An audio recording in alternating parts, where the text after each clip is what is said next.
Hey everyone. Not a usual day for a release from me, but it is not a usual day. Some of you, probably a lot of you at this point, follow me and others on the internet who have been mentioning a friend of mine, and I am so grateful for the outpouring of support, and he is as well. For those who don't know what's going on, I'll link down below to some of my statements and more importantly to their statements, but it's not a great topic. I'm not going to talk about it at length. If it's not your thing, you don't have the spoons for it, wait till my Monday video. It'll be much more fun. But this is about internet harassment and stalking. At some point, depending on how prominent you or your friends or loved ones get on the internet, you're going to pick up a couple stalkers. It just kind of comes with the territory. As you may have known, I mean, I've had mine, my wife has had hers, it comes around. And a very dear friend of mine named Adam has had a violent, awful stalker for decades or more. It's been a while. And as I said, he's a friend of mine, grain of salt, all that good jazz. I'm an involved party emotionally, I know him. But there's a reason he's a friend of mine. Adam is incredible. He's an icon in our community and just a good guy. Someone I would aspire to be more like. And for a very long time, one lone, I don't want to call him deranged, but you use your own words here, right? One lone individual with a very awful axe to grind has been trying to disrupt his life. Reaching out to him, reaching out to his friends, family members, sending threatening messages. In Adam's case, we're not just saying threatening in like the internet sense where someone's butthurt, like violent threats to the point where police are involved, lawyers are involved.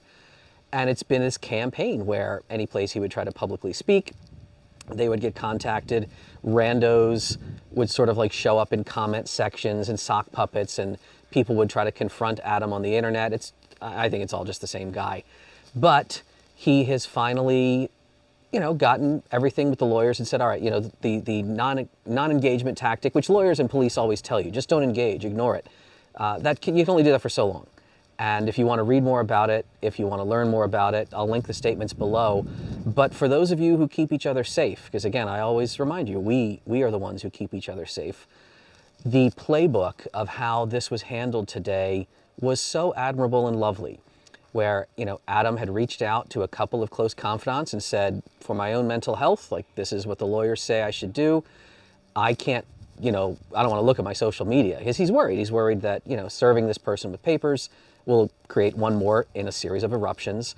So what I'll advise all of you to do, if you're ever in this situation, get trusted friends and let them monitor your social media for the next, you decide how many days, week or so, whatever you think you need, so that you are not stressed by seeing anything that has come in, but someone has eyes on it, right? Someone you trust is taking screenshots, preserving everything that's actionable.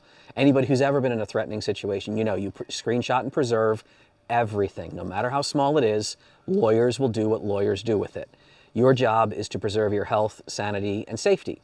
And that's what we're doing right now. So it's been glorious watching the entire community, as expected, if you know him. Like, everyone's rallied around Adam. Many people did not know it was this bad for years. Someone might have known, I heard about some guy, and they're like, oh God, that guy's doing that. So the community's doing what the community's supposed to do. Close circle of friends is doing what they're supposed to do. And Adam and his family are doing what they're supposed to do. So that's the deal. If anyone had questions about it, you can read the statements I've linked. And if anyone is ever facing this, please know it's not your fault, especially if you have any kind of celebrity status, even micro celebrity status, like some of us on the internet.